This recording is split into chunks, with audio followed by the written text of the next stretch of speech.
Tank carries the power. He's sneaky. Explosive. Yeah. Yeah, he sets traps and he's got ridiculous one-punch knockout power too.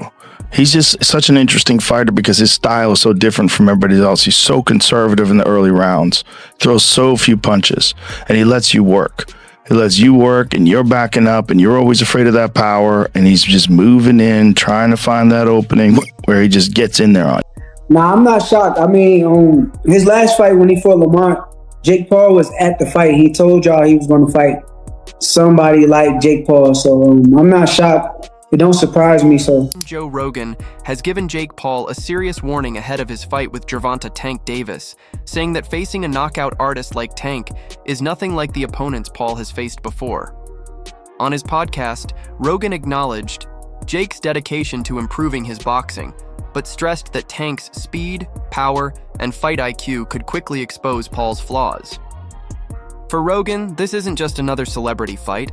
It's a dangerous matchup that could end badly if Jake underestimates the challenge. Boxing has gone too far. Jake Paul is taking on Gervonta Tank Davis in an exhibition bout this November. The fight will be taking place in Atlanta between the cruiserweight and the 135-pounder, nearly a 100-pound difference between the two guys. This is absolutely insane. Let me know what you guys think about this in the comments down below. Joe Rogan has often praised Gervonta Tank Davis for his devastating knockout power, even comparing him to a smaller version of Mike Tyson.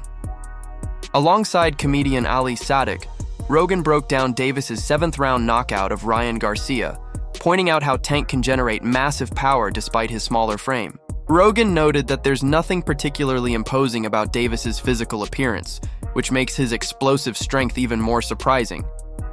He also highlighted Tank's aggressive style, which only adds to his intimidating presence inside the ring. I am a Gervonta fan. I think that guy's so unusual. Yeah. His style's so unusual, and it's like patience. Yes. Yeah. The Leo Santa Cruz fight was really something for me because Leo Santa Cruz is a technician. He's great, Mexican style, but he's also a technician. And that fight was very close before Tank stopped him. Yeah. But he has that power that can end it. Well, he finds these openings and he sees them, but he doesn't go after them right away. He waits for the right time. He's so patient. Right. Like when you watch the early rounds of his fights, he's like at a world champions that are competing today at the highest level. He probably has the lowest punch count in the early rounds. Yeah. Because he just wait, but he also knows he's got that nuclear option that if he can fucking crack you, most likely he's going to take you out. He's got massive confidence in that. I like watching someone who's exceptional at it. Where it's just like the technique is so dialed in.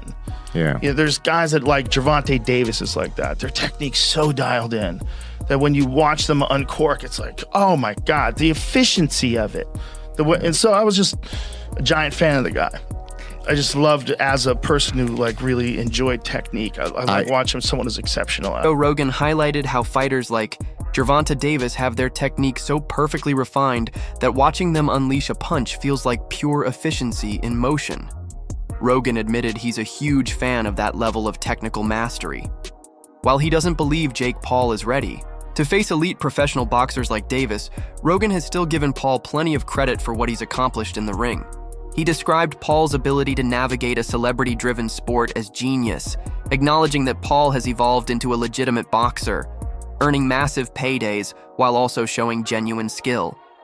Rogan further noted that Paul has proven himself to be more than just a YouTuber, displaying real ring IQ and a sharp sense of self-promotion that keeps him relevant in boxing. Still, Rogan remains realistic, recognizing that Paul's fights are as much spectacle as they are sport. But is this Logan Paul, is he a legitimate boxer? A legitimate boxer, yes. People mocked me when I was saying that before, but now I think people are coming around. And the way I look at it, I say, if this kid was not a YouTuber, if he wasn't some guy that you knew from the time he was like 16 years old on YouTube, and you just saw him box, and you saw him knock out former UFC champions, you saw him beat legitimate boxers, or beat athletes, and beat a bunch of MMA fighters, you'd go, this kid can fucking fight. He knows how to fight. Like, it's not, nothing he's doing looks wrong. He's not like sticking his head straight up in the air and winging punches with his eyes closed. He's fighting well. He looks good. And if he was just an up and coming boxer, that was this exciting, like highly promotable, like really good at selling fights, you'd be like, this kid's the future. He's really something special. If Jake Paul wasn't Jake Paul, if he wasn't this YouTube guy, he was just a boxer, and you see a boxer knock out the former UFC welterweight champion, not just the former, but one of the best ever, knock him out with one punch like that, you'd be like, oh man, have you seen this Jake Paul dude coming up? He's fucking for real. Because nothing about watching him fight, to me, screams like he's in over his head. Nothing. He looks like a real boxer. The intrigue around the fight mainly comes from the massive physical contrast between the two fighters. Jake Paul at 6'1" and about 199 pounds competes in the cruiserweight division, while Gervonta Tank Davis stands 5'5", 1-2, and usually fights at 135 pounds as the WBA lightweight champion. This staggering 60-pound weight difference has sparked debates about both fairness and safety. Still, despite the concerns, both men agreed to the exhibition, with Paul reportedly cutting down to 195 pounds to make the bout appear more competitive. Jake Paul versus Gervonta Davis is official. A lightweight takes on a heavyweight, a bit insane, a big size difference, but also a speed difference. I want to talk about this fight, get my picks and predictions for how it's going to play out, and basically just let's run it. So the only combat sports fight I can think of off the top of my head that was similar in the size disparity is Buckley versus Rizabuyov. Now look at these guys. Buckley is 5'6", I believe 5'7". Rizabuyov is 6'5". It just looks ridiculous. And Jake Paul, it says 6'1", but I think he's more like 6'2". He's a big fucking dude, 76-inch reach. Well, Gervonta's only 5'5", with a 9-inch reach disadvantage on Jake Paul. 9-inch reach. You're having a laugh, bud. But she's not all about size, boys. As Buckley showed against Rizabuyov, speed is a factor, and these little guys can move. Buckley actually won this fight on points. A lot of jabs to the body, jab to the body, overhand right, on repeat. Rinse and repeat, use your speed, get out of range. When you're in range, you're hitting the body, hitting up top. When you're out of range, you're just moving around and keeping the big man moving. And I do see this going a similar way. Now, I'm not a Jake Paul hater by any means. I actually think he's pretty decent.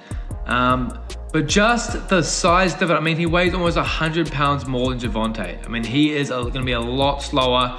And Jake isn't the most explosive and the quickest guy. I mean, like I said, I'm no Jake Paul hater. I actually think he's pretty good. He's got power, a lot of power, but he's just not that quick. And Gervonta is very fucking quick.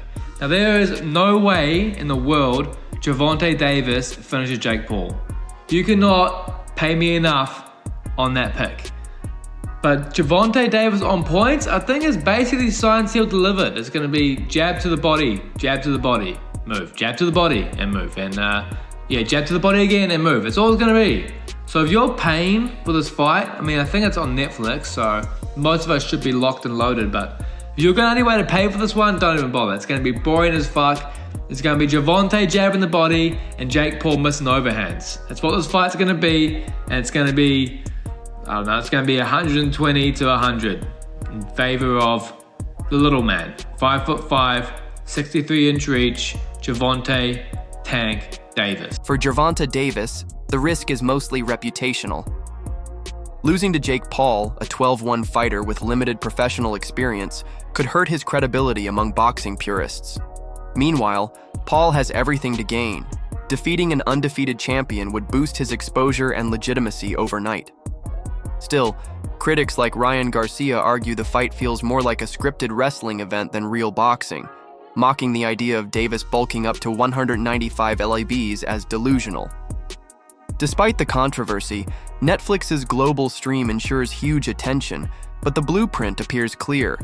Popularity and money fights are being prioritized over competition, slowly eroding the integrity of boxing. I think Davis is more to lose because he's the bona fide world champion. I don't care if he's much smaller. I think Jake Paul has sort of plateaued as far as where his boxing is concerned. It's rather low level. Yeah. He's big, he's physical, he's strong, he can hit. So there is that risk. Davis, at lightweight, you're in a moment where it's too physical for you. You can clinch.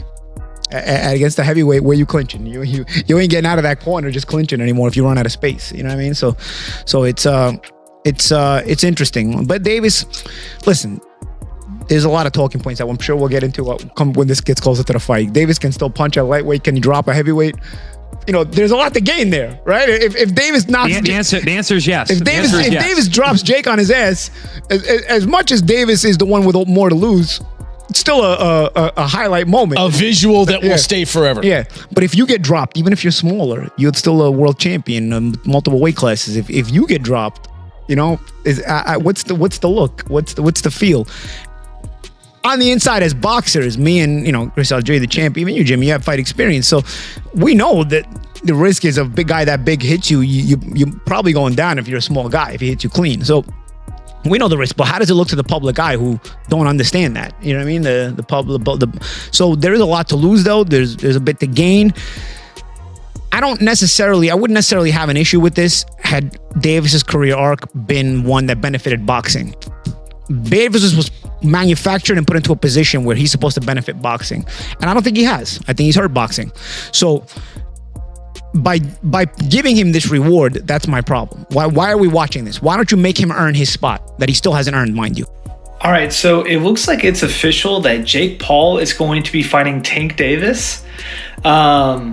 So pretty crazy considering Jake Paul is 6'1", 220 walking around, and Tank Davis is 5'5", and I think he's 140 walking around. So we're talking about 80-pound weight difference and then 8 inches of height.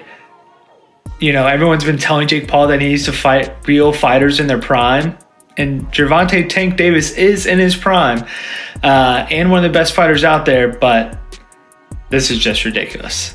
Let me know what you think. Joe Rogan has even questioned Jake Paul's decision-making beyond this fight, pointing to his delay of a bout with Anthony Joshua until 2026 and joking that he must be on all the steroids since both men seem ready now, making the postponement suspicious.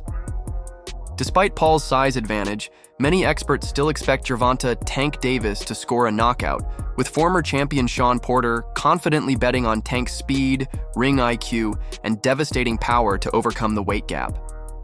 Analysts argue that Davis's elite skill set outweighs Paul's physical tools, and while some insiders criticize the fight as damaging to boxing's integrity, others admit its financial and promotional value makes it hard to ignore. What Gervonta Davis did for your preparation? You know what? I think getting him on the back end of the sparring was more so to make sure the eyes and the focus and everything's there. He is one of the sharpest boxers I've ever been in the ring with, and I'm sure it won't change. It won't change much after being in the ring with Terrence. I would imagine that Terrence will be the sharpest, but that boy Tank is sharp. Will Tank Davis knock out Jake Paul? That's a question that many people are asking now that they're actually set to fight November 14th. Most people think that the weight disadvantage is going to play a major role in how this fight's going to turn out. Personally, I could kind of see a knockout. We already saw how Logan Paul and Floyd Mayweather did, and that was like the same type of weight difference, I believe. Also, on top of that, any punch could be a knockout shot. It just has to be placed well with time, and we know that Tank has explosiveness and amazing timing and accuracy. So at the end of the day, it's always possible. But do I think that's going to happen? Probably not. I think it's just going to be another Jake Paul decision fest match. I don't think that anything super exciting is going to happen, but it is kind of interesting to think about. Let me know what you think in the comments below. If you do fight, what weight would it be at? 195. It would be an exhibition. Okay, so it was going to be an exhibition, not sanctioned, but no restrictions. You could knock each other out and shit like that. It was going to be at a catch weight of 195 pounds, 10 rounds, 3 minutes. I've been trying to figure this out. Why was I a Tank hater for wanting to see Tank go up 5 pounds to get some smoke with like Teofimo Lopez or something? I just wanted to see him go up 5 pounds and fight Teofimo Lopez. And all of you were saying, you want Tank hurt, Showbiz. You a hater. You want him hurt. Then I'm convinced, okay, he's too small, but he can fight Jake at 195? Daniel. Cormier was stunned by the announcement of Jake Paul versus Gervonta Davis, emphasizing the staggering 60-pound weight difference as the most shocking aspect and suggesting the matchup feels more like a spectacle than a legitimate boxing contest. Speaking on The Herd with Colin Cowherd, Cormier nevertheless labeled Davis the betting favorite, pointing to his elite skill set over Paul's promotional power. Meanwhile, Georges St-Pierre advised Paul not to dwell on past defeats, recalling his own upset loss to Matt Serra and warning that obsessing over revenge can be self-destructive. St-Pierre, however, praised Paul's victory over Anderson Silva, highlighting his sharp bodywork, disciplined defense, and ring IQ, while also recognizing his business acumen and the athletic drive of the Paul brothers in leveraging the social media era, though he admitted they are still far from boxing's true elite. Yo, so Jake Paul is fighting Gervonta Davis. I'm serious. It's real. 199 in Paul's last fight, 133.8 for Davis in his last fight. I discussed that and so much more at 5 p.m. Eastern, 2 p.m. Pacific at my YouTube channel. The link will be in my bio. But hey, I thought he was going to fight Anthony Joshua. How do you end up from Anthony Joshua to Tank Davis? I discuss. My brother has an 11-1 boxing record. The one came from a guy by the name of Tommy Fury. Yeah, watch that fight. Jake, obviously, super hungry kid, wants to avenge that loss, but Tommy won't take the fight. When I lost to Matt Serra, I was obsessed of revenge. So one of the sport psychologists, he made me take a brick and wrote the name Serra on it. So he made me carry a freaking brick in my training bag until the point I couldn't take it anymore. He made me go to the Saint Laurent River and he made me throw the brick. When I did this, it kind of releases me. But my point is that it's awful and it must stink like fucking crazy, but you need to focus on the next task, because that could be a big mistake. Boxing legend Carl Froch ripped into the Jake Paul versus Gervonta Davis fight, branding it a flat-out mockery of the sport and mocking Paul as a little clown. Froch insisted the matchup proves nothing, dismissing Davis's high-profile opponents like Mike Tyson and Chavez Jr. as washed-up names, and even vowed he'd come out of retirement just to knock Paul's teeth down his throat. To Froch, this clash epitomizes boxing's slide into circus territory, more spectacle than sport. Critics agree, calling it a calculated money grab built on weight mismatches, exhibition rules, and streaming hype rather than true competition. Andre Berto bluntly framed it as a business move prioritizing cash over credibility, while The Herd described it as a baffling step toward boxing becoming a sideshow. Even Ryan Garcia piled on, blasting the fight as a WWE-level joke. Just here at Los Naranjos in Viva, España, and I found out that Gervonta Davis is now fighting Jake Paul. So Jake Paul was supposed to be fighting AJ. Eddie Hearn announced 99% done, which we've just spoke about. What next for AJ? Potentially Jake Paul. But it now looks like that Jake Paul is fighting one of Anthony Joshua's legs. He's fighting Gervonta Davis, somebody who's a quarter of his size.